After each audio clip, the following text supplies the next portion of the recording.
In this video, we're going to talk about the multiple choice question, choose single answer, which is part of the reading section. So let's look at what you can expect. So in this section, you're given a text on screen. You need to read the text and answer a multiple choice question and provide the correct response. Only one option will be correct in this particular type of question. And usually you get around 4 options to choose from. You are scored, you get one mark if you have the correct response, you get 0 if you have the incorrect response. So it's pretty straightforward over there. Okay, now in this particular type of question, more often than not, we've seen that the PTE tends to give two types of questions. One is where the question is based on the overall idea of the passage given. So in this type of question, you need to read the passage more carefully and you need to really understand what is being said, and the question will be based on an overall idea of the passage. And the second type of question where they ask for a specific detail. So if it's like a 3 paragraph passage, the answer might be somewhere in the third paragraph. There will be one line that conveys the answer to that question. So those are the two different types of questions that you get. In this second type of question, where they ask for a specific detail, you may need to reread that particular portion of text just to make sure it is the correct option. So that's why it's very important to read carefully the passage that you get, because if you read it for the first time very carefully, you kind of have a mental map of where different ideas are located in the passage, and when the question is talking about a specific idea, you can directly uh, visit the paragraph that is talking about the idea that is in the question. You don't need to reread the whole thing again. Okay, so let's look at a step-by-step approach of how to go about solving this question. Read the question first. As soon as you get the question on screen, read the question first and quickly skim through the options given. Do not focus on what the correct answer is going to be. You're just doing this to kind of understand what the question is and just to get a sense of, okay, what are the different types of answers there. You don't want to be spending too much time doing this, but it will just give you a sense of what you should be looking for when you actually read the passage.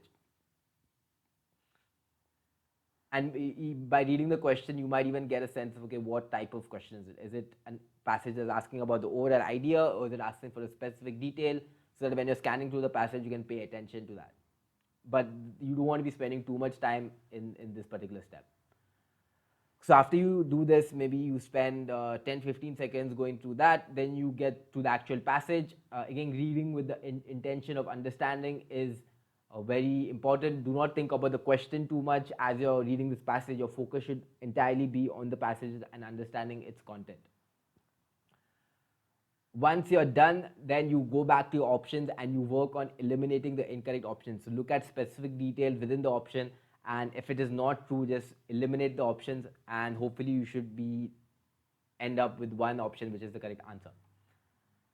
Fact check the correct answer or choose the best answer. So sometimes you might come down to like 2 options and are not really sure which one it is. If you have time, if you're still under the 2 minute barrier, look at the passage and see if you can get some information that may help you decide. If not, just choose the best answer and move on to the next question. For difficult questions, there may be 1 or 2 options that seem correct.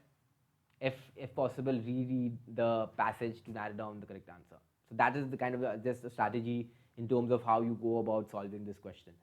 Now, here's an important note on logical reasoning, inference, and how to infer correctly. So this, many times in the passage, not everything is conveyed directly as they're presenting ideas to you. They might say certain things uh, indirectly, and they may imply others. So these types of questions test your ability to deeply understand the passage and to figure out what the author is trying to say. So I'm going to explain this with the help of an example, just to make sure it's clear to you guys. A correct implication is something that was not explicitly stated but must be true. It must be a direct logical consequence of what was said. So let's look at a specific example now, just to illustrate all this. So if the passage says all cities in Australia are well planned and all cities in Australia are well planned. So just by saying all cities in Australia are well planned, we cannot infer that all people in Australia are good at planning. Okay, so if I have a statement that says all cities in Australia are well planned, We cannot say that all people in Australia are good at planning. It could be just that the authorities in charge of building up Australia are good at planning, and it's not every single person that is good at planning. So that's an example of something that you cannot infer. So if I said all cities are well planned, and if I have another statement that say all people in Australia are good at planning, that's an incorrect assumption or inference. And be careful of that, because there'll be many instances where the PTE will put such options in the questions and will try to trick you.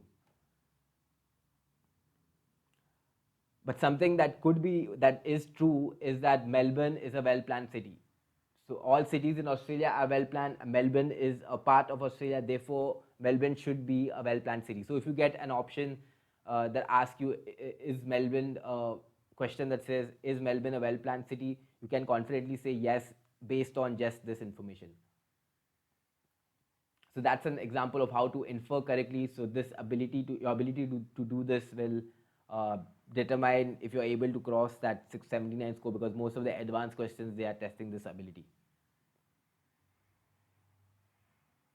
Yeah, another thing is they might use different words. So look for options that have different words but mean the same thing. So for example, Melbourne is a carefully designed city. So in case they say all cities in Australia are well planned, and you have a statement that says Melbourne is a carefully designed city. So carefully designed and well planned mean the same thing. So in this option, it is correct as well. So if you had the option Melbourne is a carefully designed city, it would be the correct option as well.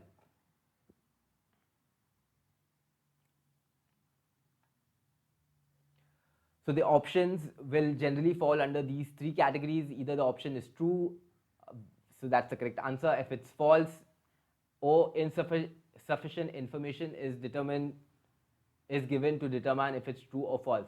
So only category 1 option is correct. Category 3 option is included to make it harder for you. So be mindful of this in the exam. So if in case you get an option where you think it could be true or it could be false, but unless it's specifically true, then it's probably not the correct answer, all right? And do not make any assumptions of what the correct answer is based on your understanding. Everything should come from the passage that is given. Alright, so that's it for this video. In the next video, we're going to go over a specific example so that you understand some of these concepts more clearly. I'll see you guys soon.